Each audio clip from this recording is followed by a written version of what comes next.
पहला अध्याय, तारक पुत्रों की तपस्या एवं वरदान प्राप्ति। नारद जी बोले, हे प्रभो, आपने मुझे कुमार कार्तिकेय और श्री गणेश के उत्तम तथा पापों को नाश करने वाले चरित्र को सुनाया। अब आप कृपा करके मुझे भगवान शिव के उस चरित्र को सुनाए जिसमें उन्होंने देवताओं और इस पृथ्वीलोक के शत्रुओं, दुष्ट दानवों और राक्षसों को लोकहितार्थ मार गिराया। साथ ही महादेव जी द्वारा एक ही बाण से 3 नगरों को एक साथ भस्म करने की कथा का भी वर्णन कीजिए। ब्रह्मा जी बोले, हे मुनिश्रेष्ठ नारद, बहुत समय पूर्व एक बार व्यास जी ने सनत कुमार से इस विषय में पूछा था। उस समय जो कथा उन्होंने बताई थी वही आज मैं तुम्हें बताता हूँ। जब देवताओं की रक्षार्थ भगवान शिव के पुत्र कार्तिकेय द्वारा तारकासुर का वध कर दिया गया, तब उसके तीनों पुत्रों तारकाक्ष, विद्युन्माली और कमलाक्ष को बहुत दुख हुआ। वे तीनों ही महान बलशाली, जितेंद्रिय, सत्यवादी, संयमी, वीर और साहसी थे, परंतु अपने पिता तारकासुर का वध देवताओं द्वारा होने के कारण उनके मन में देवताओं के लिए रोष उत्पन्न हो गया। तब उन तीनों ने अपना राजपाट त्याग कर मेरु पर्वत की एक गुफा में जाकर उत्तम तपस्या करनी शुरू कर दी। उन्होंने अपनी कठिन और उग्र तपस्या से मुझ ब्रह्मा को प्रसन्न कर लिया। मैं उन तीनों असुरों को वरदान देने के लिए मेरु पर्वत गया। वहां पहुंचकर मैंने तारकाक्ष, विद्युन्माली और कमलाक्ष से कहा कि हे महावीर दैत्यो, मैं तुम्हारी तपस्या से प्रसन्न हूँ। मांगो, मुझसे क्या मांगना चाहते हो, तुम्हारी मनोकामना मैं अवश्य पूरी करूंगा। मुझे बताओ कि किस वरदान की प्राप्ति हेतु तुम लोगों ने इतना कठोर तप किया है। ब्रह्मा जी के ये वचन सुनकर उन तीनों तारक पुत्रों को बड़ा संतोष हुआ। तब उन्होंने मेरे चरणों में पड़कर प्रणाम किया और मेरा स्तवन करने लगे। तत्पश्चात वे बोले, हे देवेश, हे विधाता, यदि आप वाकई हम पर प्रसन्न हैं तो हमें अवध्य होने का वरदान प्रदान कीजिए। कोई भी प्राणी हमारा वध करने में सक्षम न हो और हम अजर अमर हों। हम चाहें तो किसी का भी वध कर सकें। प्रभो, हमें यही वरदान दीजिए कि हम अपने शत्रुओं को मौत के घाट उतार सकें और निर्भयतापूर्वक इस त्रिलोक में आनंद का अनुभव करते हुए विचरें। कोई हमारा बाल भी बांका न कर सके। तारक पुत्रों के ऐसे वचन सुनकर मैं ब्रह्मा त्रिलोकीनाथ भक्तवत्सल भगवान शिव के चरणों का स्मरण करते हुए बोला, हे असुरो, संदेह ही तुम्हारी इस उत्तम तपस्या ने मुझे बहुत प्रसन्न किया है, परंतु अमृतत्व की प्राप्ति सभी को नहीं हो सकती है। ये प्रकृति का नियम है। जो जन्म लेता है उसकी मृत्यु निश्चित है। अतः इसके अतिरिक्त कोई अन्य वर मांगो। मैं तुम्हें तुम्हारी इच्छित मृत्यु का वरदान दे सकता हूँ। तुम जिस प्रकार अपनी मृत्यु चाहोगे उसी प्रकार तुम्हारी मृत्यु होगी। मेरे इस प्रकार के वचन सुनकर तीनों तारक पुत्र कुछ देर के लिए सोच में डूब गए। तत्पश्चात वे बोले, भगवान, यद्यपि हम तीनों ही महान बलशाली हैं, फिर भी हमारे पास रहने का कोई ऐसा स्थान नहीं है जो पूर्णतया सुरक्षित हो और जिसमें शत्रु प्रवेश न कर सकें। प्रभु, आप हम तीनों भाइयों के लिए 3 ऐसे नगरों का निर्माण करें जो पूर्णतया सुरक्षित हों। ये तीनों अद्भुत नगर संपूर्ण धन संपत्ति और वैभव से शोभित हों तथा अस्त्र शस्त्रों की सभी सामग्रियां भी वहां उपस्थित हों और उसे कोई भी नष्ट न कर सके। तब तारकाक्ष ने अपने लिए सोने का, कमलाक्ष ने चांदी का तथा विद्युन्माली ने कठोर लोहे का बना नगर वरदान में मांगा। साथ ही उन्होंने ये भी कहा कि ये तीनों पुर दोपहर अभिजित मुहूर्त में चंद्रमा के पुष्य नक्षत्र में होने पर एक साथ मिला करेंगे। ये तीनों ही महल आकाश में नीले बादलों में एक के ऊपर एक रहेंगे तथा जनसाधारण सहित किसी को भी नहीं दिखाई देंगे। 1 सहस्र वर्षों बाद जब पुष्करावर्त नामक काले बादल बरस रहे हों, उस समय जब तीनों महल आपस में मिले, तब हम सबके वंदनीय भगवान शिव असंभव रथ पर बैठकर एक ही बाण से हमारे नगरों सहित हमारा भी वध करें। इस प्रकार तारकासुर के पुत्रों के मांगे वरदान को सुनकर मैं मुस्कुराया और तथास्तु कहकर उनका इच्छित वर उन्हें प्रदान कर दिया। फिर मैं दानव को बुलाकर ऐसे 3 लोकों को बनाने की आज्ञा देकर मैं वहां से अपने लोक को लौट आया। मैंने मेहनत से तारकाक्ष के लिए सोने का, कमलाक्ष के लिए चांदी का और विद्युन्माली के लिए लोहे के उत्तम लोकों का निर्माण किया। ये तीनों ही लोक सभी साधनों और सुविधाओं से संपन्न थे। इन तीनों लोकों का निर्माण होने के उपरांत वे तीनों अपने अपने लोकों में चले गए और मैंने उन्हें एक के ऊपर एक करके, एक को आकाश में, एक को स्वर्ग के ऊपर और तीसरे को पृथ्वी लोक में स्थिर कर दिया। तत्पश्चात तीनों असुरों की आज्ञानुसार मैं भी वहीं पर निवास करने लगा। तारकाक्ष, कमलाक्ष और विद्युन्माली तीनों ही सदैव शिव भक्ति में लीन रहा करते थे।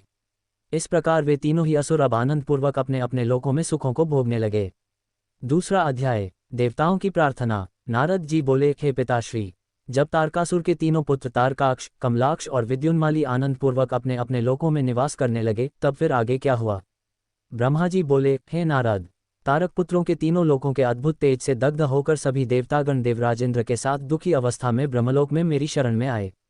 वहां मुझे नमस्कार करने के पश्चात देवताओं ने अपना दुख बताना शुरू किया। वे बोले, हे विधाता, त्रिपुरों के स्वामी तारकाक्ष, कमलाक्ष और विद्युन्माली नामक तीनों तारक पुत्रों ने हम सभी देवताओं को संतप्त कर दिया है। भगवान, अपनी रक्षा के लिए हम सभी आपकी शरण में आए हैं। प्रभु, आप हमें उनके वध का कोई उपाय बताए ताकि हम अपने दुखों को दूर करके पुनः पहले की भांति अपने लोक में सुख से रह सकें। ये सुनकर मैंने उनसे कहा, हे देवताओं, तुम्हें इस प्रकार उन तारक पुत्रों से डरने की कोई आवश्यकता नहीं है। तुम्हारी इच्छा के अनुसार मैं तुम्हें उनके वध का उपाय बताता हूँ। उन तीनों ही असुरों को मैंने वरदान प्रदान किया है, अतः मैं उनका वध नहीं कर सकता। इसलिए तुम सब भगवान शिव की शरण में जाओ, वे ही तुम्हारी इस दुख की घड़ी में सहायता करेंगे। तुम उनके पास जाकर उन्हें प्रसन्न करो। मुझ ब्रह्मा के ये वचन सुनकर सभी देवता अपने स्वामी देवराजेंद्र के नेतृत्व में भगवान शिव के पास कैलाश पर्वत पर पहुंचे। वहां सबने भक्तिभाव से भगवान शिव को प्रणाम किया और उनकी स्तुति करने लगे। तत्पश्चात देवता बोले, हे महादेव जी, तारकासुर के तीनों पुत्रों ने हमें परास्त कर दिया है। यही नहीं, उन्होंने सभी ऋषि मुनियों को भी बंदी बना लिया है। वे उन्हें यज्ञ नहीं करने देते हैं। चारों ओर हाहाकार मचा हुआ है। उन्होंने इस त्रिलोक को अपने वश में कर लिया है और पूरे संसार को नष्ट करने में लगे हुए हैं। ब्रह्मा जी द्वारा इन तीनों को अवध्य होने का वरदान मिला है। इसी कारण वे तीनों बलशाली दानव मदांध हो चुके हैं और मनुष्यों और देवताओं को तरह तरह से प्रताड़ित कर रहे हैं। हे भक्तवत्सल, हे करुणा निधान, हम सब देवता परेशान होकर आपकी शरण में इस आशा के साथ आए हैं कि आप हम सब की उन तीनों असुरों से रक्षा करेंगे तथा इस पृथ्वी और स्वर्ग को उनके आतंकों से मुक्ति दिलाएंगे। भगवान, इससे पहले कि वे इस जगत का ही विनाश कर दें, आप उनसे हम सब की रक्षा करें। तीसरा अध्याय, भगवान शिव का देवताओं को विष्णु के पास भेजना। ब्रह्मा जी बोले, हे नारद, इस प्रकार सब देवताओं ने त्रिलोकीनाथ भगवान शिव को उन तीनों तारक पुत्रों के आतंक के विषय में सब कुछ बता दिया। तब सारी बातें सुनकर भगवान शिव बोले, हे देवताओं, मैंने तुम्हारे कष्टों को जान लिया है। मैं जानता हूं कि तारकाक्ष, कमलाक्ष और विद्युन्माली ने तुम्हें बहुत परेशान किया हुआ है, परंतु फिर भी वे तीनों पुण्य कार्यों में लगे हुए हैं। वे तीनों मेरे भक्त हैं और सदा मेरे ध्यान में निमग्न रहते हैं। भला मैं अपने भक्तों को कैसे मार सकता हूँ?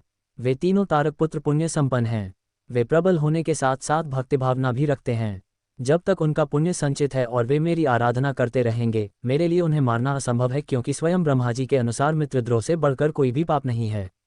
जब वे तीनों असुर नियमपूर्वक मेरी पूजा आराधना करते हैं, तो मैं क्यों बिना किसी ठोस कारण से उनका वध करूं? हे देवताओं, इस समय मैं तुम्हारी कोई सहायता नहीं कर सकता, अतः तुम सब श्रीहरि विष्णु की शरण में जाओ, अब वे ही तुम्हारा उद्धार करेंगे। भगवान शिव की आज्ञा पाकर सभी देवताओं ने उन्हें पुनः हाथ जोड़कर प्रणाम किया और श्रीहरि विष्णु से मिलने के लिए उनके निवास बैकुंठ लोक की ओर चल दिए। उन्होंने अपने साथ मुझ ब्रह्मा को भी ले लिया। बैकुंठ लोक पहुंचकर सब देवताओं ने भक्तिपूर्वक श्रीहरि को प्रणाम किया और उन्हें भगवान शिव द्वारा कही गई सब बातों से अवगत कराया। देवताओं की बातें सुनकर भगवान विष्णु बोले, हे देवताओं, ये बात सत्य है कि जहाँ सनातन धर्म और भक्तिभाव न हो, वहाँ ऐसा करना उचित नहीं होता। तब देवता पूछने लगे कि प्रभु, हम क्या करें? हमारा दुख कैसे दूर होगा? प्रभु, आप शीघ्र ही उन तारक पुत्रों के वध का कोई उपाय कीजिए, अन्यथा हम सभी देवता अकाल ही मृत्यु का ग्रास बन जाएंगे।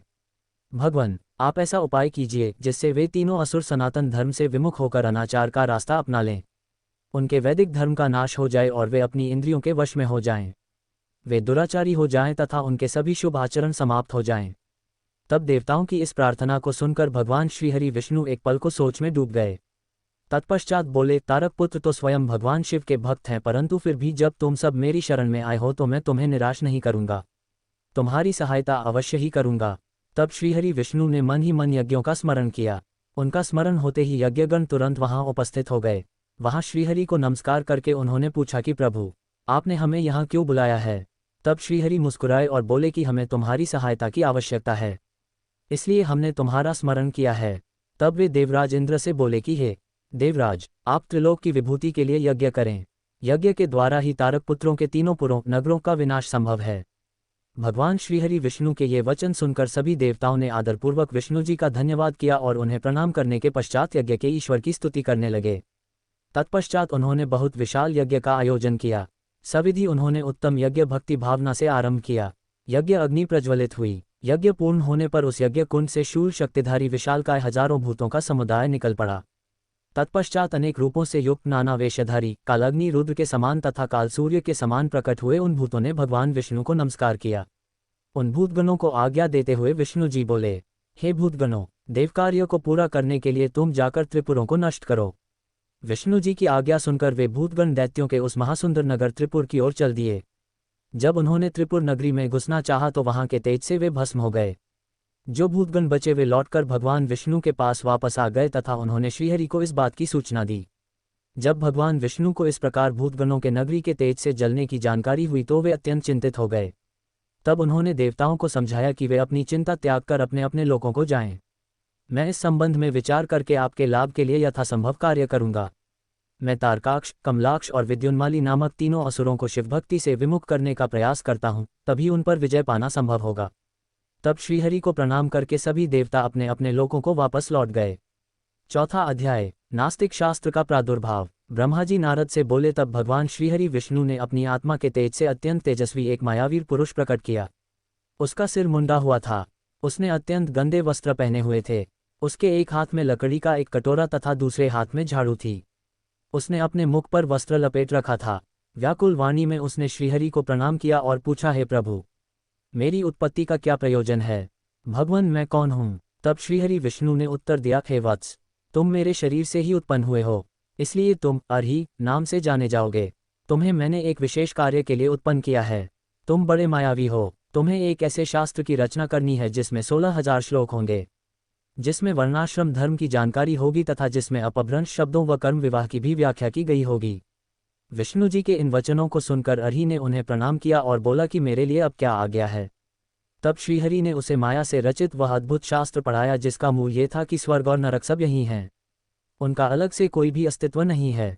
तब विष्णु ने अर्ही को आज्ञा दी कि वह सब दैत्यों को जाकर शास्त्र पढ़ाए और उनकी बुद्धि का नाश करे। इस प्रकार यह शास्त्र पढ़कर त्रिपुरों में तमोगुण की वृद्धि होगी, जो उनके विनाश का कारण सिद्ध होगी। मेरी कृपा से तुम्हारे इस धर्म का विस्तार होगा। तत्पश्चात तुम मरुस्थल में निवास करना। तुम्हारा कार्य कलयुग आने पर ही पुनः आरंभ होगा।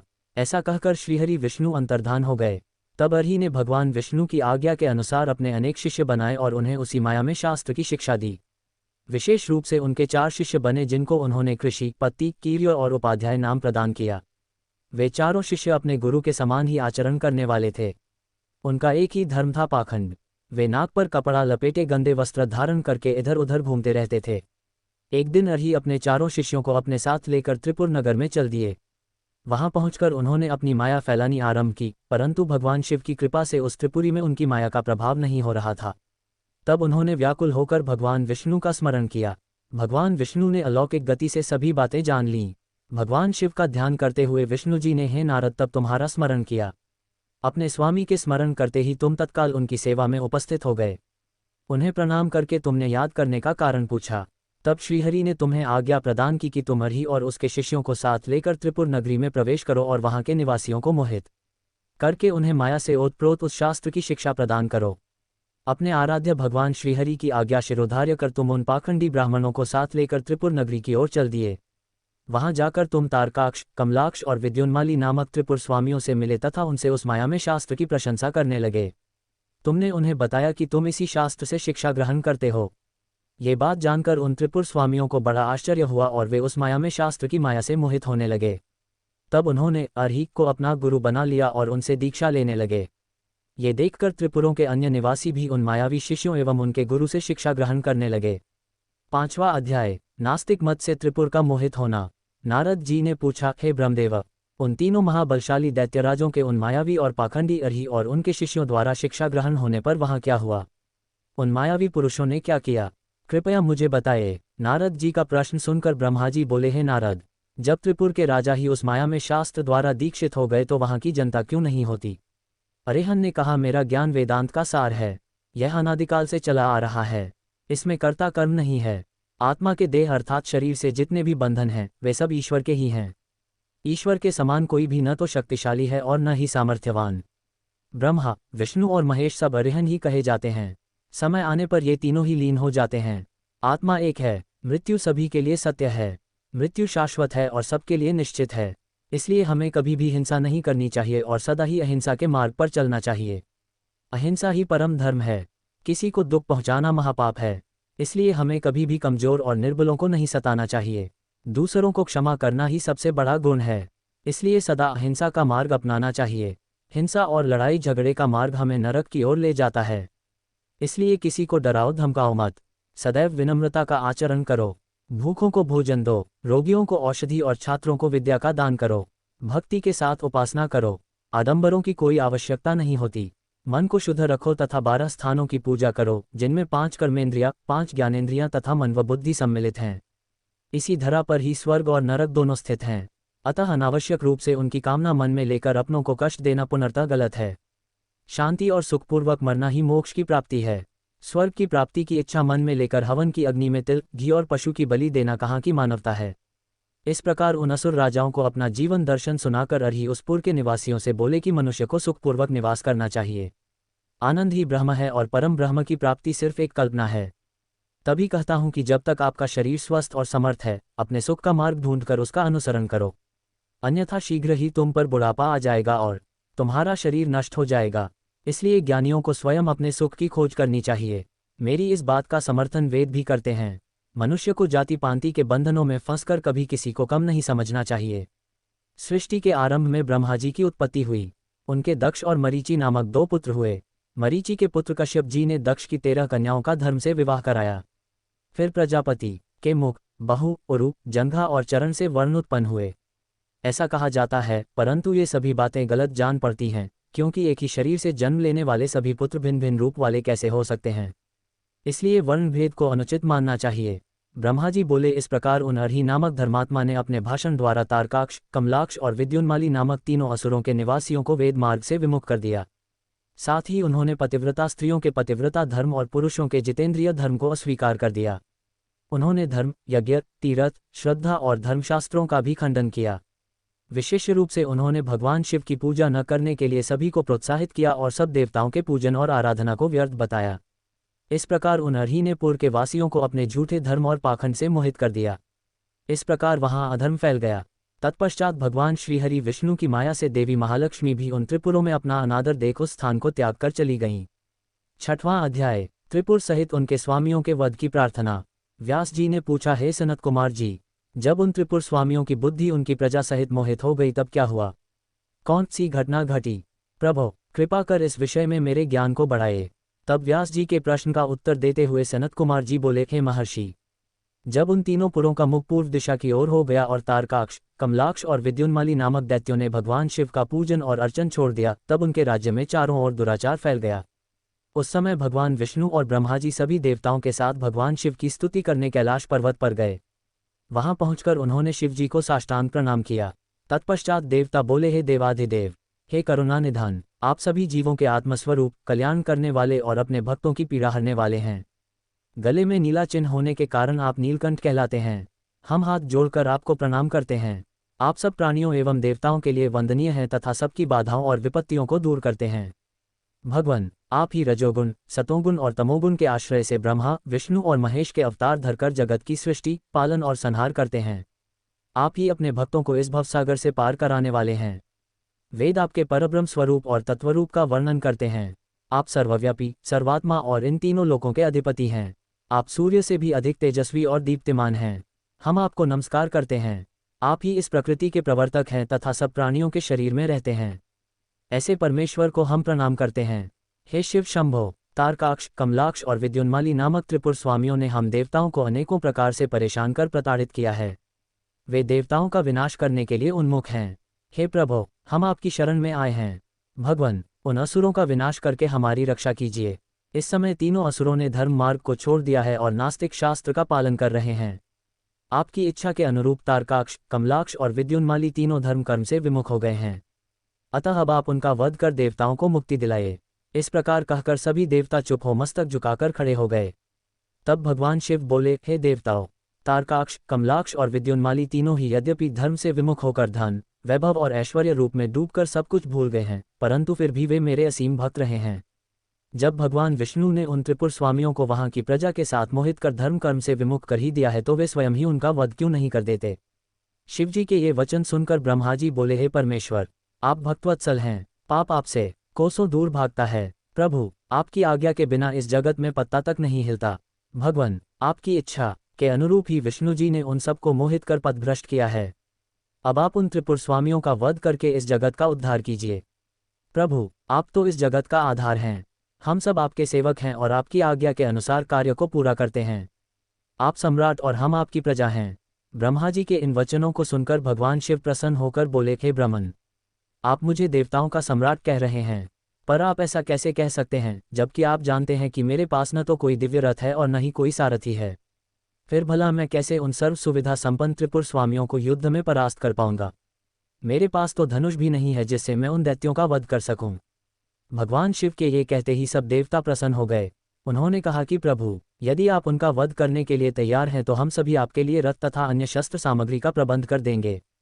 7वां अध्याय, देवताओं द्वारा शिव स्तवन। सनत कुमार जी बोले, हे व्यास जी, जैसे ही शरणागत भक्तवत्सल भगवान शिव ने देवताओं की प्रार्थना स्वीकार कर तारकाक्ष, कमलाक्ष और विद्युन्माली का वध करने का मन बनाया, उसी समय देवी पार्वती अपने पुत्र को गोद में लेकर वहां आईं।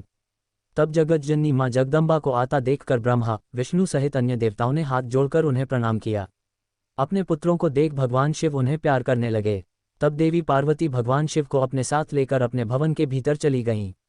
भगवान शिव के इस प्रकार बिना कुछ कहे अपने भवन में चले जाने के कारण सब देवता बहुत दुखी हो गए, परंतु उन्होंने वहीं खड़े रहकर भगवान शिव की प्रतीक्षा करने का निर्णय लिया। उस समय वे दैत्यों के भाग्य की प्रशंसा करने लगे। वे सब देवता वहीं शिवजी के भवन के द्वार पर खड़े थे। तभी भगवान शिव के गण ने अपने स्वामी के द्वार के सामने भीड़ जमा देखकर उन पर आक्रमण कर दिया। देवता इस अनजान खतरे से संभल न सके और अपने प्राणों की रक्षा के लिए इधर उधर दौड़ने लगे। कई साधु और ऋषिगण गिर पड़े। चारों ओर हाहाकार मच गया। तब भयभीत होकर सब देवता भगवान श्रीहरि विष्णु की शरण में गए। देवताओं को समझाते हुए श्रीहरि विष्णु ने कहा, देवताओं तथा मुनिगणों, आप लोग क्यों इतना दुखी हो रहे हैं? महान पुरुषों की आराधना करने में दुख तो आते ही हैं। इन कष्टों को झेलकर ही भक्त की दृढ़ता बढ़ती है और तब वह अपने आराध्य देवों को प्रसन्न कर पाता है। भगवान शिव तो समस्त गणों के अध्यक्ष तथा परमेश्वर हैं। आप सब मिलकर भगवान आशुतोष की प्रसन्नता के लिए ओम नमः शिवाय, शुभ शुभ कुरु कुरु शिवाय नमः ओम मंत्र का 1 करोड़ बार जाप करो। वे इससे अवश्य ही प्रसन्न होंगे और हमारा कार्य पूरा करेंगे। भगवान श्रीहरि विष्णु के इन वचनों को सुनकर सभी देवता बहुत प्रसन्न हुए और सहर्ष भगवान शिव की आराधना करने लगे। अपने कार्य की सिद्धि के लिए उन्होंने 1 करोड़ बार विष्णु जी द्वारा बताए गए मंत्र का जाप करना आरंभ कर दिया। जैसे ही उनकी यह आराधना संपन्न हुई, भगवान शिव उनके सामने प्रकट हो गए। भगवान शिव बोले, मैं आपकी इस उत्तम आराधना से बहुत प्रसन्न हूँ। आप अपना इच्छित वर मांगें। प्रभु के ये वचन सुनकर देवता बोले, हे देवाधिदेव, हे जगदीश्वर, आप सबके कल्याण करता हैं। भगवान, हम पर कृपा कर हमारी रक्षा कीजिए। आप त्रिपुर स्वामियों का वध करके हमें भय से मुक्ति दिलाएं। तब भगवान शिव देवताओं की प्रार्थना सुनकर पुनः बोले, हे हरे, हे ब्रह्मन, हे देवगण तथा मुनियों, जैसा आप चाहते हैं वैसा ही होगा। मैं अवश्य ही आपकी आराधना सफल करूंगा।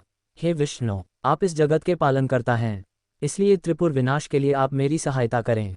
मेरे लिए दिव्य रथ, सारथी और धनुष सहित आवश्यक सामग्री की व्यवस्था करें। सनत कुमार जी बोले, मुने, भगवान शिव की इच्छा जानकर सब देवता बहुत प्रसन्न हुए तथा शिवजी की आज्ञानुसार समस्त युद्ध सामग्री की व्यवस्था करने लगे। मुने, देवताओं द्वारा शिवजी को प्रसन्न करने के लिए 1 करोड़ बार जपा गया यह मंत्र महान पुण्यदायी है। ये शिवजी को तुरंत प्रसन्न करने वाला तथा भक्ति मुक्ति के मार्ग पर ले जाने वाला है। यह मंत्र शिवभक्तों की सभी कामनाओं और इच्छाओं को पूरा करता है। इस मंत्र से धन, यश की प्राप्ति होती है और आयु में वृद्धि होती है। ये निष्काम मनुष्यों के लिए मोक्ष प्राप्ति का साधन है। जो मनुष्य भक्तिभाव और शुद्ध हृदय से इस मंत्र को जपता है, उसकी सभी अभिलाषाएं भक्तवत्सल कल्याणकारी भगवान शिव अवश्य ही पूरी करते हैं। 8वां अध्याय, दिव्य रथ का निर्माण। व्यास जी ने सनत कुमार जी से पूछा, हे सनत कुमार जी, आप अत्यंत बुद्धिमान और सर्वज्ञ हैं। आपने मुझे अद्भुत शिव कथा सुनाने की कृपा की है।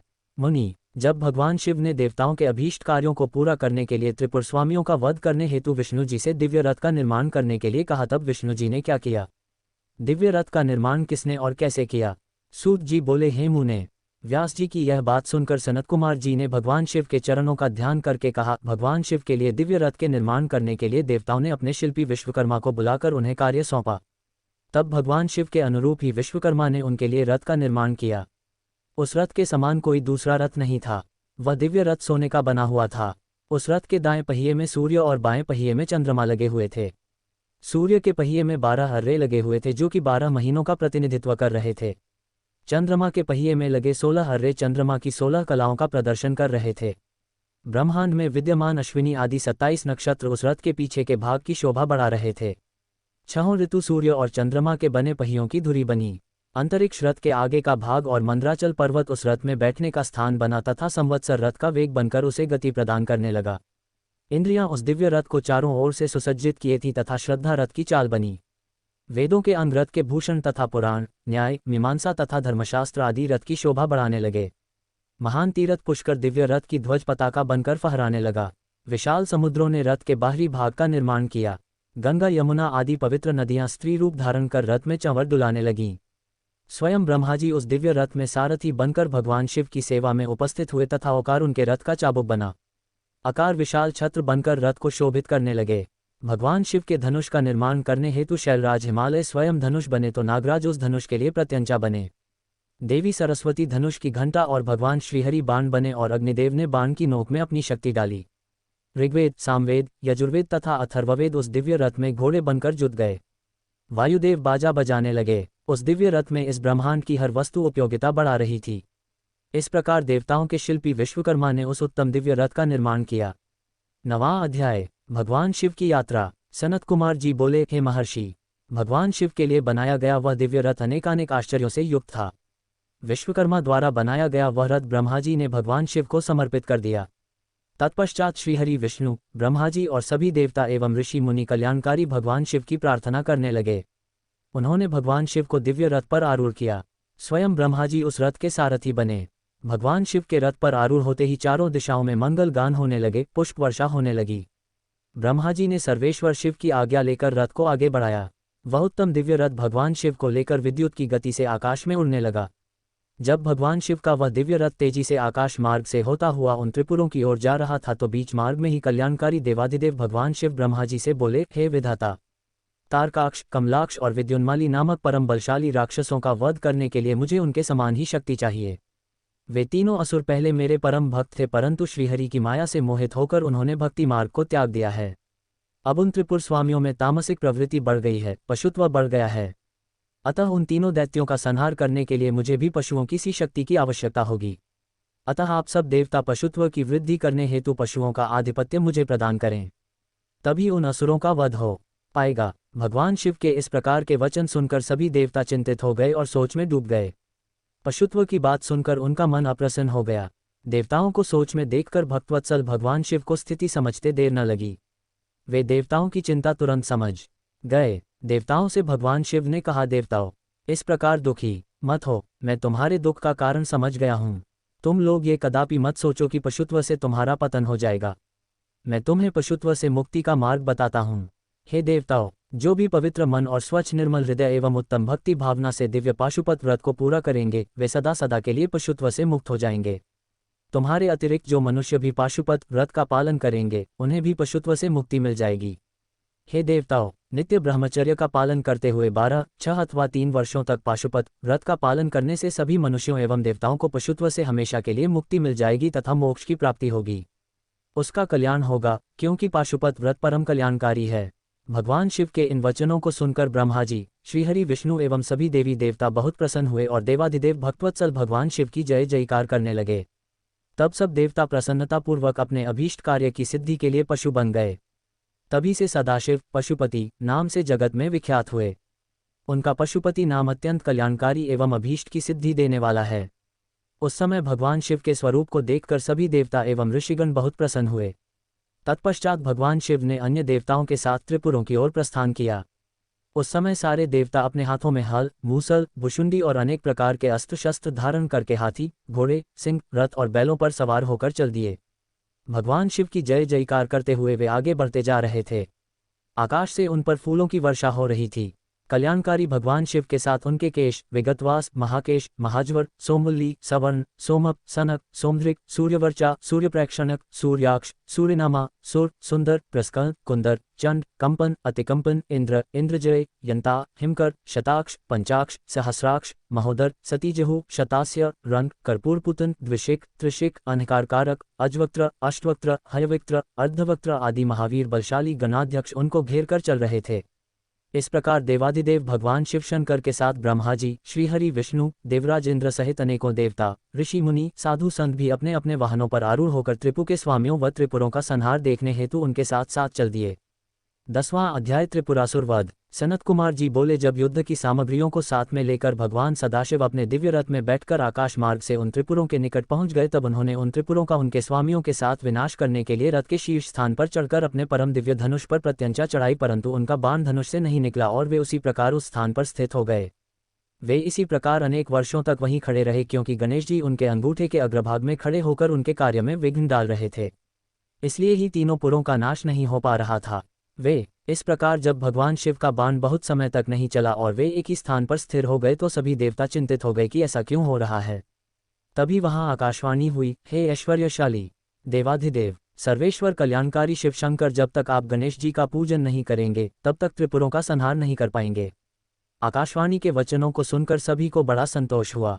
तब अपने कार्यों को यथाशीघ्र पूरा करने के लिए भगवान शिव ने भद्रकाली को बुलाया। विधि विधान से सबने मिलकर अग्रपूज्य भगवान गणेश का पूजन संपन्न किया। पूजन संपन्न होते ही विघ्न विनाशक गणपति प्रसन्न होकर उनके मार्ग से हट गए और उन्होंने कार्य में आने वाले सभी विघ्नों को दूर कर दिया। उनके हत्ते ही भगवान शिव को तारकाक्ष, कमलाक्ष और विद्युन्माली के तीनों नगर सामने नजर आने लगे। तीनों पुरकालवश शीघ्र ही एकता को प्राप्त हुए अर्थात मिल गए। ब्रह्मा जी द्वारा प्रदान किए गए वरदान के अनुसार उनके अंत का यही समय था जब त्रिपुर आपस में मिल जाएं। त्रिपुरों को मिला देख सभी देवता बहुत प्रसन्न हुए। वे प्रसन्न होकर भगवान शिव की जय जयकार के नारे लगाने लगे। तब ब्रह्मा और विष्णु जी ने महेश्वर से कहा कि हे देवाधिदेव, तारकासुर के इन तीनों दैत्य पुत्रों के वध का समय आ गया है। तभी ये तीनों पुर मिलकर परस्पर एक हो गए हैं।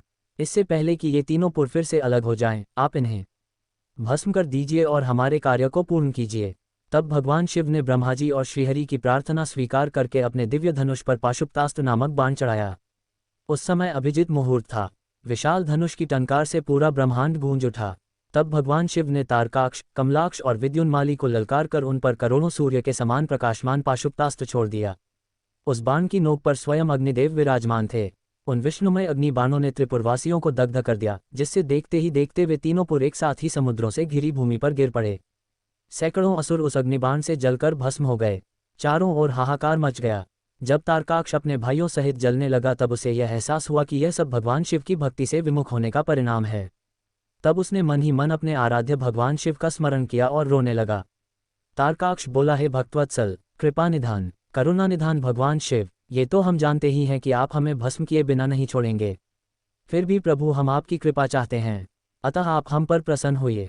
भगवान, जो मृत्यु असुरों के लिए दुर्लभ है वह हमें आपकी कृपा से प्राप्त हुई है। प्रभु, बस अब हमारी आपसे सिर्फ एक ही प्रार्थना है कि हमारी बुद्धि जन्म जन्मांतर तक आप में ही लगी रहे। ये कहकर वे सभी दानव उस भीषण अग्नि में जलकर भस्म हो गए। भगवान शिव की आज्ञा से उन पुरों के बालक, वृद्ध, स्त्रियां, पुरुष, पेड़ पौधे आदि सभी जीव जंतु भी अग्नि की भेंट चढ़ गए। उस भीषण अग्नि ने स्थावर जंगम आदि सभी को पल भर में ही राख के ढेर में बदल दिया। पाशुपतास्त्र से प्रज्वलित अग्नि में सभी जलकर भस्म हो गए, परंतु भगवान शिव का भक्तमय नामक दैत्य, जो असुरों का विश्वकर्मा था और जो देवों का विरोधी भी नहीं था, भगवान शिव के तेज से सुरक्षित बच गया। इस प्रकार जिन दैत्यों या प्राणियों का किसी भी स्थिति में मन धर्म के मार्ग से विचलित नहीं होता है, उनका पतन किसी भी स्थिति में किसी के द्वारा नहीं होता है। इसलिए सज्जन पुरुषों को सदैव अच्छे कर्म ही करने चाहिए। दूसरों की निंदा करने वालों का सदा ही विनाश होता है। अतः हम सभी को परनिंदा से बचना चाहिए और अपने बंधु बांधवों के साथ इस जगत के स्वामी भगवान शिव की आराधना में तन्मय होकर लगे रहना चाहिए।